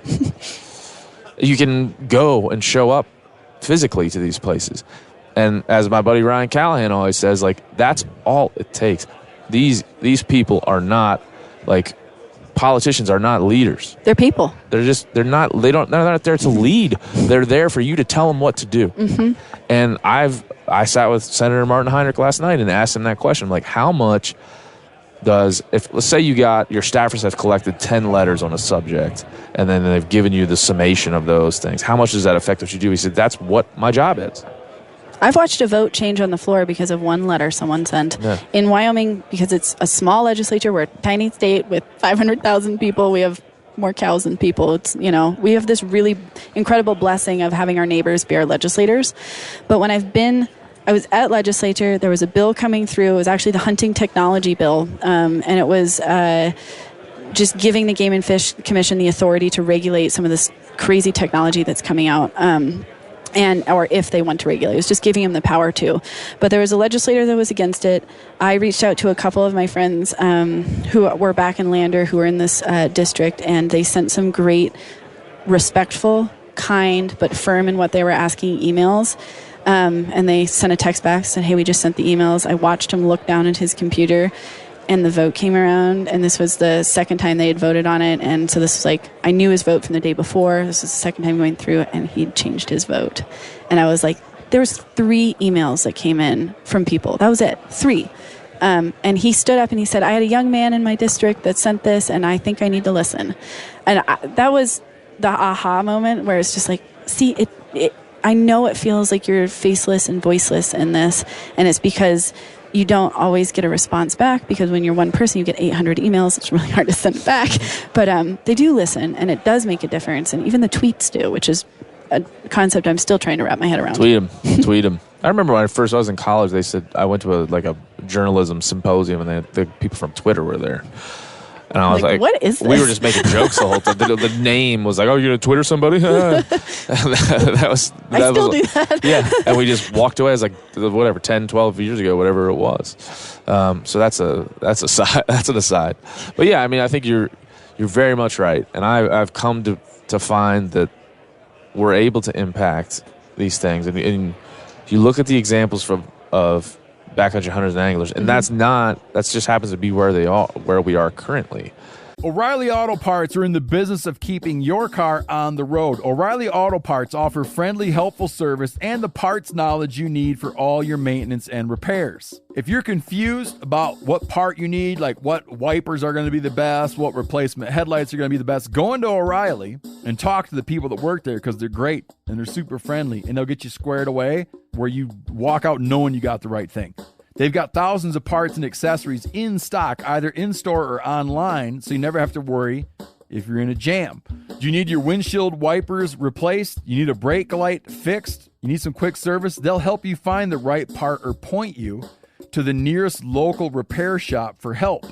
The professional parts people at O'Reilly Auto Parts are your one-stop shop for all things auto do-it-yourself, and you can find what you need in-store or online. Stop by O'Reilly Auto Parts today or visit us at O'ReillyAuto.com/MeatEater. That's O'ReillyAuto.com/MeatEater. There's nothing like snook hook sets at dawn or catching a tarpon in the moonlight. Find your next fishing trip made easy on fishingbooker.com and experience the magic of the Sunshine State or any other destination on your fishing bucket list. Book a blue water adventure in search of sailfish, or go snapper fishing with the kids. With over 6,000 captains and trips to choose from, planning your next one just got a whole lot easier. Download the Fishing Booker app on the Google Play or App Store, or visit them online at fishingbooker.com to book your trip today. You ever get that feeling you're stuck inside staring at screens and a primal urge kicks in? You crave wide open spaces, fresh air, the chance to connect with the land. Well, maybe it's time to find your own piece of the wild, but searching for property can be a maze. That's where Land.com comes in. They got millions of listings across the country, from mountain ranches to hidden fishing holes. Their search tools are like a seasoned guide helping you narrow down what you want. Land.com isn't just about buying and selling. It's about finding a place to hunt, fish, explore, or simply sit by a campfire and listen to the crickets. So head over to Land.com today to turn one day into today, because trust me, there's nothing quite like the feeling of standing on your own piece of earth. We get in this thing, especially in this kind of insular BHA world. People hear me talk about this organization all the time. I'm on the board. Mm-hmm. But that's happening in Ducks Unlimited. It's happening in Delta Waterfowl. It's happening in Rocky Mountain Elk Foundation. These are bigger groups with more corporate feel to them, but there's people on the ground doing it, volunteering and doing the things. And I am sometimes guilty of maligning the organization for its mistakes or what I feel it's not doing right, without really focusing on the people. There's a lot of niches that they fill, and I think, BHA is different from many different organizations, and they all fill a niche. There's a place on the map for everyone, and I think, from the outside looking in, I've seen them get too augured into what common space on the niche they fill, rather than the fact that there's some differences that are very vital and very needed. For instance, BHA's been amazing at getting the younger generation involved. No other group has come close to that. Oh, no. And rather than whether it's a jealousy or things that happen, it should have been a learning thing. I've been like, what's BHA doing that's working? Why? Okay, and then, when you flip that around and BHA goes, okay, we're a growing organization, how do we get more structure, so that we're a little more airtight when we look at the larger groups and we can function on that level as well. So rather than like learning from it, there's always been tension and there I will say, just from being in it, man, there's a lot of strife. There's a lot of strife in it, and there's a lot of like finger pointing and name calling and politicking around. If we stopped politicking each other and started politicking the politics, we would get shit done. There it is, man. That's a T-shirt. I'm always trying to find T-shirts. You're in the right job, I think. I know. We got T-shirts hanging behind us. I do feel like that's very, very true. And being, I'm not a boardy type of guy. Mm-hmm. Like, I don't. I'm not a boardy gal. I'm not great at it. I don't. It doesn't. It's not something that but I was brought to this because of passion, and also because I see in the people here what I want to see in hunting and fishing. Like, it is a mirror of what I feel personally is the right way to act and the right passion ethos right? that's here that's really powerful. Right. I don't necessarily see that in other groups, but that doesn't mean that what they're doing isn't good for conservation. Mm-hmm. And then the other point I would make is that, boy, there's a lot of groups pushing back on BHAs, leftists and green decoy. And if you come here and you walk around, you're just like, I'm not seeing it. I'm just not seeing it. Maybe there's some insidious plot we're not aware of, but I'm just not seeing it. And a lot of that pushback has been, for lack of a better term, from leaderships of other more traditional legacy conservation groups. It's fear-based. I think we try and conceptualize, like, it's easier to call something leftist and green decoy and, come up with things and actually have a nuanced discussion about what it is that's bothering us on it.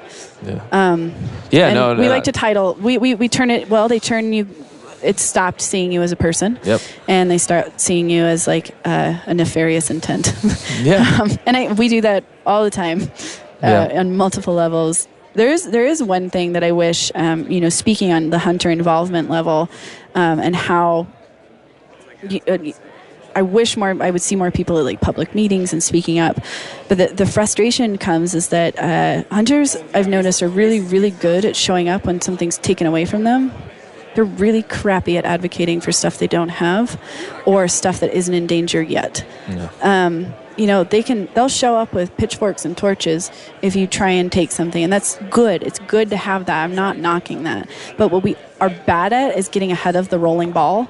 We're really great at reactionary. We're not great at like planning and positive movement. And I would love to see a world where we kept the politicians so busy with positive legislation rather than spending all our time fighting negative legislation. And we're starting to see that, some of this LWCF stuff at the national level, some like the Recovering America's Wildlife Act, all these things that are positive, we're seeing people starting to learn how to advocate for rather than just being like, oh my God, bear's ears, everybody like, oh no, pitchforks and torches, go, I don't know go. what bear's ears is. Like, it was explained earlier in one of our episodes is like, we don't wait till the wolf's at the door. We wait till it's in bed with us. Yes. Like, we wait till they're already gnawing on our ankle. And we should be asking ourselves, am I at a place where the wolf might come to my door? Yeah. That should be what we're busy with, is worrying about what happens when he gets there. He shouldn't even be at the front door. We should be worrying about where he's coming from. Yeah, I mean, in the gun rights world, that's how it is. That's why they're so effective. Yeah, it's very effective. It's like, so there's some intricacies in that thinking where to be so proactive, like human psychology, that proactivity kind of manifests itself in some fear-based communication, which is where I think it gets a little shaky. And so what we have to kind of do, I think, as a community is decide, okay, we have to be proactive. We have always been reactive, but let's do that in, as you said, a very positive way. And as folks who have a voice in this world and these leaders in our conservation groups, let's not always act like the sky is falling in order to get people to go. We don't need red action. font and exclamation points on every action alert. That's right. We should pick and choose when we use it. And it's, yes, everything is important, and yes, it's a game of 1,000 cuts, and it's that is the case. But the integrity, if we lose integrity, so if we come out and the sky is falling, and the sky is falling, and the sky is falling, people are eventually going to realize that the sky is not fallen yet. And it might be on its way, and it might be leading up to a much longer, we know that every little cut is like bringing that fall closer. But in communications and the way that people react, eventually people go deaf. No. And that's, I'm so terrified of that happening, especially because as a hunting community, we're 5%. We're a tiny, tiny little bit of the population. We're a powerful, activated, interested, loud 5%. No, we are. But we have, if we lose our integrity, we don't have anything. Yeah. And I've always talking to the folks I know in this space and telling them, you're leaders in conservation. You're like, do not fall into that fear mongering. Do not, because for an organization like this one, especially for BHA, you could wake up every morning and be like, we're losing our land. We're losing our land. It's all going away. Please, buy a membership. Please buy a membership, or you're going to lose all your public lands. Mm-hmm. And like you said, that becomes problematic to the point where you're only then desiring action around some sort of, like trepidation.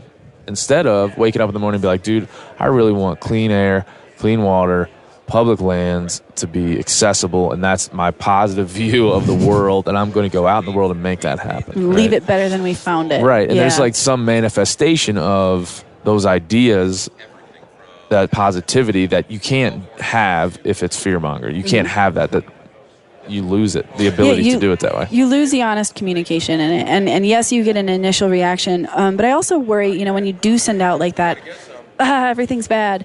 And sometimes it's very, very warranted. But the reaction from everybody that's writing in, say like in the email notes, is like, oh my God, everything's bad. And when it hits at a policy level or a legislative or delegation level, it snowballs. I walk up to you and I yell at you. You then get uncomfortable because you've been yelled at. And so you go yelling, and you either immediately put up a wall and say, I'm not listening to you. Like, you don't tell somebody to change the color of their shirt by walking up and smacking them across the face and saying, I hate your shirt. You go up and you become a friend. You see them as a person, and you go, hey man, like that shirt color's not great on you. And then maybe they'll listen to you. But like, when you do this, like everybody freak out. Yeah. Walls go up almost immediately, and the integrity is not structural in that sense. And sometimes it's warranted. Sometimes you have to go to that length. I'm not saying that it shouldn't ever be used. Yeah, sometimes you need to be like, the wolf's at the door. Yeah. You need to be a little bit scared. The wolf just lay down in the bed. Yeah. Freak out. Freak out time. Yeah. So there, like you said, that there is nuance to it. There is ways to approach it. But I will tell you, and anybody else that is a member of the NRA that's out there, like you get these robocalls. I got a robocall from Colonel Oliver North that just was like this desperate plea. It was this, we're losing our freedoms. They're after us. They're coming after us. These evil people want our guns. They need to take them away. They're literally going to come to your house. And I'm thinking, listen, I know that there are people calling for restrictions on guns that I don't agree with. I'm very understanding of that, and when I go to vote, I always take a look at that. I always take a look at it. But man, that's a desperate, like, it seems like you're desperate, maybe a little bit in debt, or like... I want to know the person that's like, puts the phone down and is like, oh... There's a lot of them, but it was like if I was trying to sell you a vacuum and I like dump some dirt on your floor, I'm like, look at this dirt. There's no way to get it up. You could, oh my God. It's going to be here forever. It's going to be here forever. Your kids are going to get sick. But I have a vacuum and it's $100, So I don't agree with that. There is a reality in the world where that does happen and it needs to happen, but I think it just goes into intentional language, and that goes across the board, whether we're talking conservation or women's involvement in things. The way we speak about hunting has needed a facelift, and I've been very appreciative for what you guys at Meat Eater have done for that. Led with Ranella and what everybody he's brought on has done a very good job at broadening what it means to be hunter. But we only get as big as we can, and there's the next step that's I think what we've brought in is the conservation and hunting nuance. People are starting to figure that out, but now we have to bring in the conservation, hunting, and diversity nuance, and that is a much harder conversation to have, and it's one that, like, language, how we tell stories, how we communicate with people, is really, really vitally important. I can promise you that we're not scared to have it on this program or the Meat Eater program or anything that we create. Like, I'm not scared of any topic. I don't care. I actually enjoy and I'm a big fan of these entanglements. Like, I feel like if we agree on 90% of things, that's very boring if we just talk about this 90%. Let's focus on the 10 and get somewhere. Let's move towards productivity. So I would say that. But to get back to women in hunting, let's just try to solve it here right now. I think it's key if we could just solve it, then, we move on. We'll fix it. We just move on. 50-50. It's 50-50 split. We move on. What are a couple of experiences that you've had where you've come away thinking, boy, that was a negative?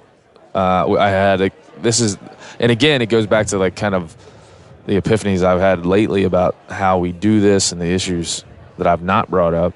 A young lady named Hannah, I believe, in Missoula there when I was talking to the BHA chapter, just said to me very simply, I go into Sportsman's Warehouse or the big box retailer with a male counterpart, whether it's sometimes a boyfriend, sometimes just a friend, whatever. Like now. Yeah. I like that. And so she was like, we'll go in there and I'll ask a question and the clerk will talk to the male person and not even look at me. Like I'm just there to hold the bag. So that got me thinking about those experiences. I can't have that perspective. What do you got? I'm sure you have. I'm sure. I think there's a phrase for that called mansplaining. Yeah, mansplaining. But I have those experiences and have them a lot outside of the hunting community, even especially in the political job that I do. Yeah. But in the hunting world, it's very similar. It's not being taken seriously, or like, I know what I'm talking about. I'm an archery-only hunter. I started with a bow. I learned with back tension. I had a phenomenal mentor who, had me blindfolded in front of a target, kind of learning form before I ever did anything else, but also taught how to time my cams, how to tie a peep sight, everything. Taught me how to tune a bow.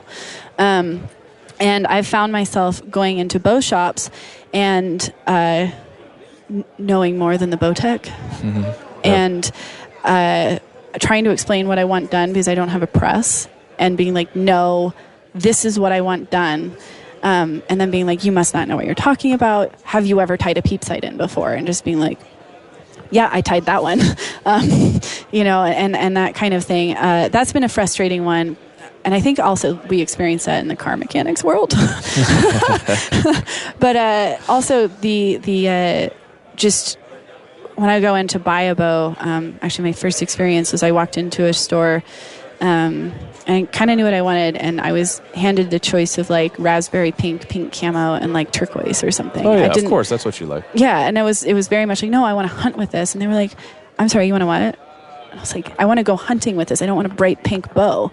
And so whether it's just those kind of things, the assumption of like why I was there or what I knew or how much I was there. And I've been lucky that I haven't had Hannah's experience where I've had like gone in with a man and have them only ever speak to that. But I also find myself when I do go in with a man, and I think this is something that I do a lot that I need to work on, is I tend to let them talk. And I don't know why. Yeah. I know just as much as them, but I just end up in those situations sometimes where I'm like, well, it's easier if he explains it. Yeah. Do you feel like, I think one of the things, we got a lot of people come up at this event and others that are brand new hunters, and we get that a good bit. And I've heard a couple of times that female hunters very much feel more comfortable learning this from other females.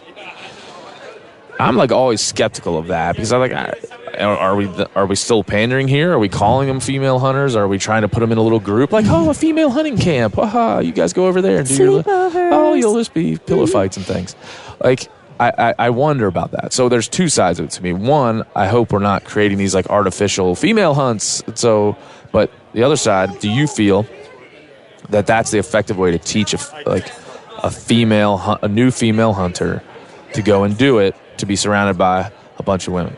Like, it depends. I think it depends on the person. Yeah. I think some women, that is much more comfortable, and that is exactly what needs to happen. And, sometimes you need to be in a space where it's okay to talk about the fact that women have periods in the outdoors. Yeah. That's really taboo. Oh, my God. Shut the recorder down. And sometimes you need that space where you can have those discussions, where I don't think those discussions happen in a male-based hunting camp. And especially when there's, questions from women about how to deal with things like that. Those happen in those female camps. And what I will tell you is, the female camps are... I've been in I've been the only woman in a lot of all-male camps before. And I've been very rarely in an all-female camp before. So I'm very jealous of the women that get to do that. I think it depends on the person, though, because I have been out with the First Light crew in Wisconsin. There was 6 dudes and me, and they were amazing, and they were welcoming, and they were funny and kind, and I felt very welcomed, and it took me 3 days to realize I was the only female in camp. It was... I've had those wonderful experiences, so I think they happen in both places. I think what it is the people that are there and the intention of it. If there are female hunters that are wanting to get into it but are feeling like a woman is going to be easier to work with, then that's what you should go with. There's no shame. There's no, go with what works for you. Yeah. I was taught by a male mentor, and he was amazing. And he was my boyfriend at the time, and it was amazing that we didn't kill each other by the end of that. But he was also a very wonderful human at it, and so I've seen the what I hope people can do. Gotcha. That's a good answer, man. I think that's a very honest answer. Not well, here's what we should do. It's different for everybody. I tend to try to generalize things, but I appreciate you bringing it back to reality. Some people like it, some people don't. I don't know. It's you'll never catch me dead in the color pink out hunting. But you know what? If you want to rock pink and go hunting and wear makeup and all that, you should frickin' do that.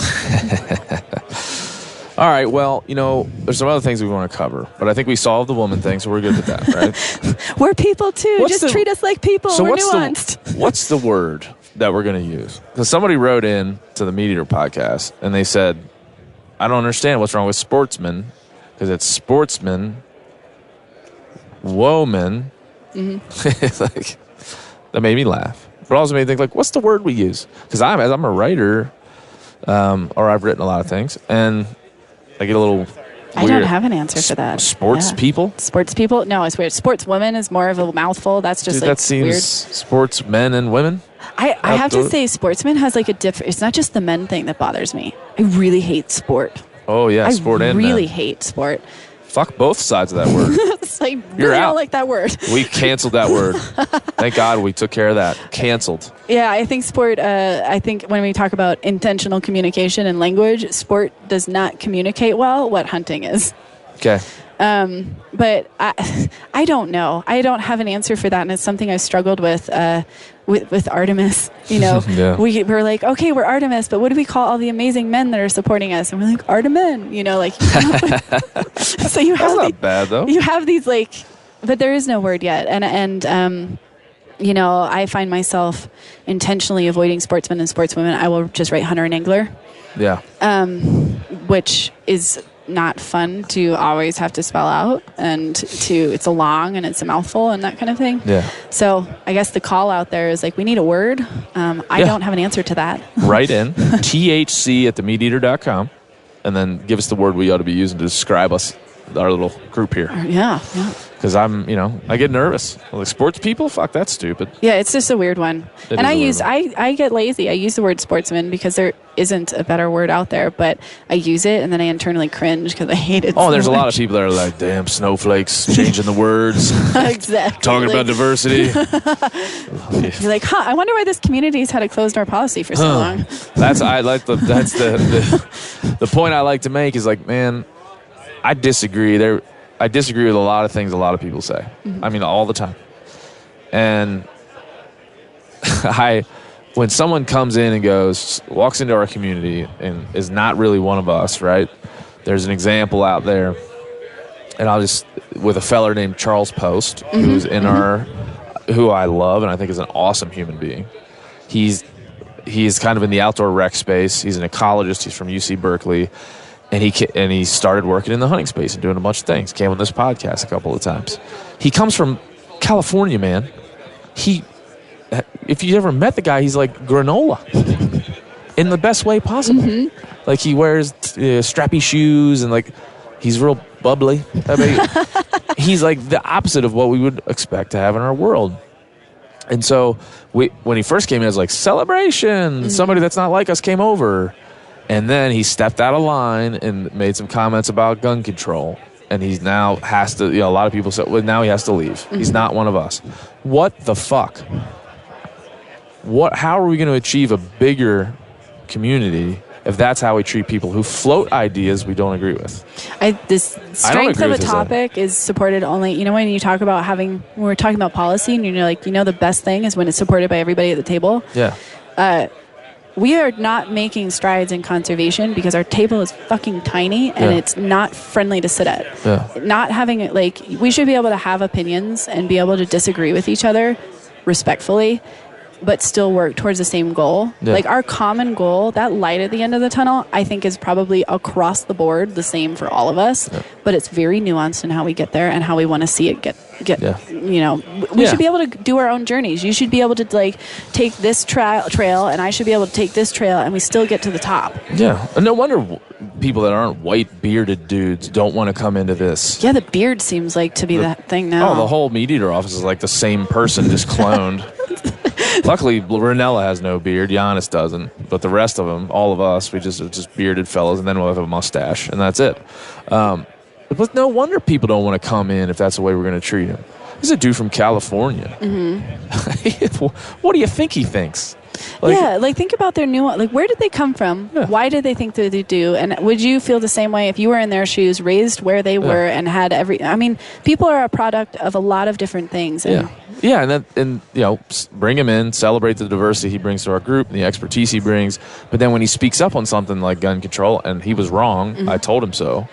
Just be like, hey, man, you're wrong on this. You're wrong on this. Let me tell you what we think. Now, if he wants to get into a more robust conversation around that, and him and I have, I'm happy to have it. I welcome those. And why is criticism so?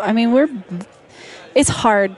It is hard to hear criticism. Yeah, it's very hard to hear, and it's for me, I had to have some self-examination because I was the person that was like I hate the term, but for lack of a better term, like the Barbie doll huntress. Yeah. Well, we solved women and hunting problems, so that's over. I was very critical of that, and I had somebody reach out and be like, "Hey, but if that's how you feel confident in the outdoors, shouldn't you just go out like that?" And I'm like, "Shit, I was wrong." Probably. And so to hear that, but it's hard. It's so hard to hear something when you have when you're passionate and you want to say something. And so the critique we should always take and at least examine it and warrant if it merits passing through and being something that we need to change. Yep. Or if there is the gentle pushback of hey, no, that's not how it is. Let's sit down and talk through this and maybe we can find a road forward together. Yeah. Oh, and that's the hard thing about examining these kind of cultural things, on this broad scale. Sometimes it sounds like this vapid, just nonsense. But it is important to kind of maneuver in them and around them to the point that, these conversations mean something. And I think it does. I think it does. So we're going to get to a few things. It's a couple of segments here on the show. And the first one is brand new. I don't even really have a name for it. We'll call it Name that conservationist. That's what we'll call it. And it's brought you by First Light, who you work with. So thank you for doing that. And thank you, First Light, for sponsoring this program. I'm going to leave today, and I'm going to drive over west of here in Idaho, put on my First Light, and shoot a turkey in its face. Oh, I heard about that. I'm really jealous. Yeah, and then I'm going to Oregon and shoot another turkey in its face, and then I'm going to eat them. So thanks to First Light for being a part of this segment and my turkey killing. This is where I'm going to say some stuff, some facts types of things. Oh, no. And you're going to have to guess who I'm talking about. And if you get it, I'll give you a Meat Eater t-shirt. Then you can wear it. I'm so terrible at these. And guess what? It's unisex based on the topic of this podcast. It could be worn by men or women. Ha! In your face, diversity. All right. This person was born in 1887 and raised in Burlington, Iowa. Do you know who it is yet? Oof, I'm so bad at this. No. Okay. It's an easy one. Should be easy. He graduated from the Yale Forest School in 1909. Got it yet? I'm terrible at any of these. This is going to be the least you're going to have to tell entertaining. me the name, and I'll be like, oh, yeah, that sounds correct. But I'm not the fact remember. I'm the... I'm going to make it easy. I'll try to make it easier for you here. He's from Wisconsin. He wrote a famous almanac. Aldo Leopold. He wrote a famous. I was sitting there and I was like going between like three others, and I'm not sure how hard these were going to be, so I was pulling up. That was too easy. Aldo. It was Aldo. Now, if you look behind you, we have a brand new shirt. It's a picture of Aldo. It's like he's say Aldo freaking Leopold. Aldo freaking Leopold. That is a great shirt. He's a badass, and my brother actually did the illustration for it. He's a badass too. But I don't know if a lot of people know what he looks like. That's what he looked like. He had a kick-ass I pipe. walked past this booth and I didn't read the name, and I was like, "That's a really cool shirt." And then I came back around and I was like, "Look at him, man! Leopold He's rolling a pipe. He just looks like a conservationist." I feel like he should be sitting like next to a fire with like a journal in his hand, writing a little bit. Yes, hello, friends. Little glass of scotch on the rocks on the side. Yeah, so if you don't know about Aldo, I always get it wrong because there's Leupold, the company, but it's Leopold, as I've been told many times. Leopold. If you don't know about that guy, go read a San County Almanac. It's a seminal piece of conservation literature. And it's beautiful. It's one of those, like, you get through it and you're just like, have chills. You just like, yeah. And what plane did this person exist to write this? Steve and I both, I would say, and not to parrot what Steve says all the time, is like it is the piece of literature that kind of changed my perspective on like how to approach these thoughts and ideas, and in terms of killing animals and conservation and predators and all the things that we kind of deal with. He's the one. How we look at the nuance of things. I like it. And if you turn around behind you, there's a shirt that I came up with that says pro nuance, anti bullshit. I love that shirt. A lot of people are buying it. I wonder if people want to have bullshit written across their chest, but these people don't care. I want to wear this under the blazer when I go to work at the legislature. Oh, yeah. And if you win, like if a bill passes, you're just like, in your face. All right, we got one more segment. And this is one that a lot of people have come up to me this week and either chided me for, threatened me about, or said it was funny, but mostly they're upset. Now, and I don't care. I'm starting a revolution. And this one's called, and here's another one. It's usually called Hotspot Cool Dude, but in this case, Hotspot Cool Lady. And this is brought to you by Federal Premium Ammunition. I do love we were talking to some of the dudes here, Michael Kinn and Jason Nash. We're going to go turkey hunt with these guys. And talking about some of their copper bullets last night, talking about some of they're coming out with a new custom shop. I'm going to go over there and check it out. So on with that. Thank you, Federal Premium. This is called Hotspot Cool Lady, and this is where I tried to convince you to give up your hottest hunting spot to all the listeners of the Hunting Collective. Now, I've got at least 4 spots thus far, and I've had a couple people tell me to screw off. So those are basically your options. You can give up your hunting spot. It can't be a broad. It's got to be like longitude, latitude, exactly where people could go. Because what I'm trying to do is start a revolution where if no one has any spots, then there won't be spots. If everybody shares all their spots, then the hunting spot ceases to exist. And we all can just go wherever we want Not have to keep your mouth shut. Not have to keep our mouth shut. So that's what I'm trying to achieve. But a lot of people came up to me and yelled at me here at the show. So, Ooh. I mean, listen, you can do whatever you want with this. Do I give it up? Do you give it up? And look, you could give up like your squirrel spot if it makes you feel comfortable. But Well, I'm going to get lynched when I go back to Wyoming. Before you say it, I had a guy come up here a couple podcasts ago. Libby Metcalf and her husband Alex gave up a spot, and a dude here at BHA came running up to me and was like, "That's where I hunt." See, my thing is I learned all my spots from the man who taught me how to hunt, who lives very close to me. So he would like come over to your house. Oh, he's here. And I don't know that I have a longitude or latitude, but what I can tell you is for residents of Wyoming, we have an over-the-counter tag for mule deer. And you can shoot a buck bigger than anything you'll find in Utah in the Wyoming range. In your face, Utah. These are lottery tags. And you have to work for it. So giving away spots doesn't mean that it's not still 8 miles back, guys. Straight up. And sometimes I'm hand and knee cursing everything as I crawl up there. But the South Crow Creek, the Salt River Range. Okay, that's real. I like that. That's real specific. So we'll just repeat that so if you guys are taking notes. I'm just like, the South Crow Creek, right? Is amazing. But this is also the spot where I have been in storytelling for BHA. And I told the story about how we went in there and broke a bow, and I walked out with a softball-sized ankle, and our tent got trampled by 3,000 sheep. And but there's also monster deer in there. It's kind of a challenge. Like, can you do it? Can you do it? Jesse can do it. Can you do it? Nice. So we got that. I mean, we got spots right now, and I got spots in Montana, Wyoming. I got a spot in Pennsylvania. Dude, I got a lot of places to go. I'll take you. Can you do it? I can do it. Is it over the counter? You want to go hunt mule deer in the Wyoming range? Yeah, I do. Unfortunately for you out-of-stater people, you got to put in for a couple points. The region's... Well, now I can't. That's a lot of effort. It's a lot of effort. I like people to give me hunts and just take me on. I'll take you to the secret spot that I didn't tell you about that has large mule deer that you could get pretty easy. I like that.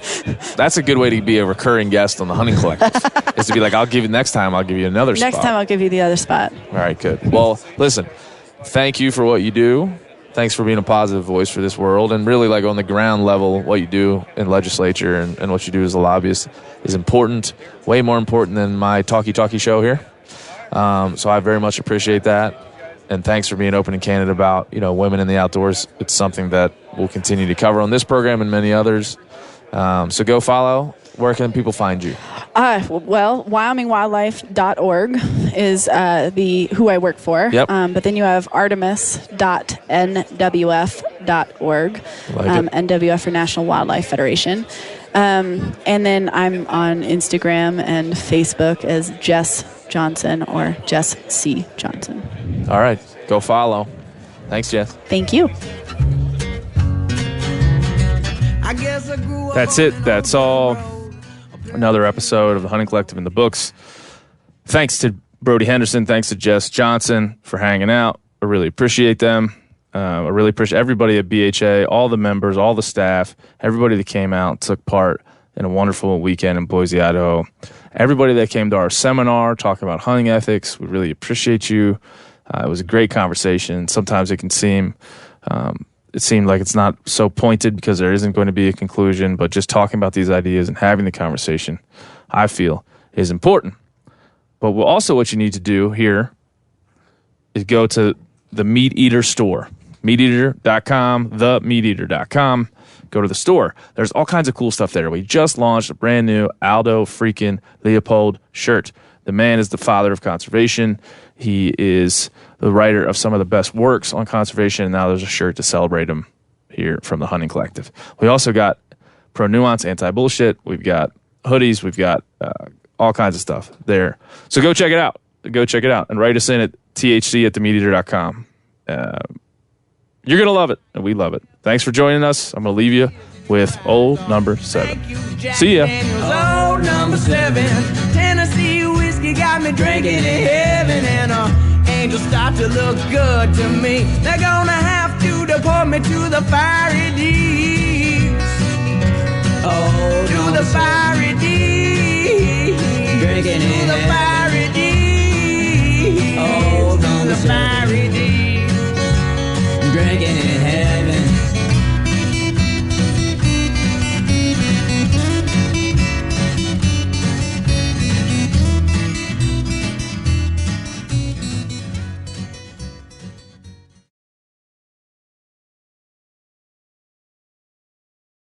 You ever get that feeling the walls closing in, the concrete jungle suffocating you? You crave some wide open spaces, the chance to connect with nature, maybe in a spot all your own. Well, head over to land.com. They've got ranches, forests, mountains, streams, you name it. Search by acreage. You can search by location. You can search by the kind of hunting and fishing you're dreaming of. Land.com. It is where the adventure begins. Hey everybody, listen up. I got mega huge news. Meat Eater Live is heading back out on the road. That's right. Join me and the crew. Clay Newcomb, Cal, Yanni, Spencer's going to be there. Phil the Engineer's going to be there.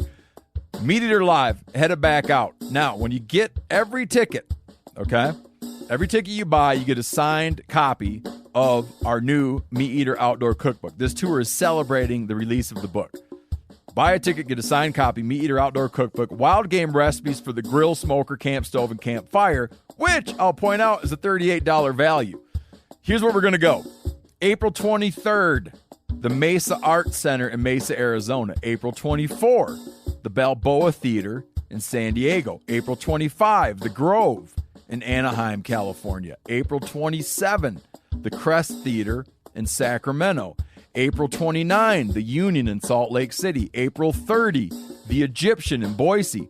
May 1, the Wilma Theater in Missoula. May 2, the Bing Crosby Theater in Spokane, Washington. May 4, Revolution Hall in Portland, Oregon. And May 5, the last day of the tour, Pantages Theater in Tacoma, Washington. For tickets and more information, visit the events page at themeateater.com.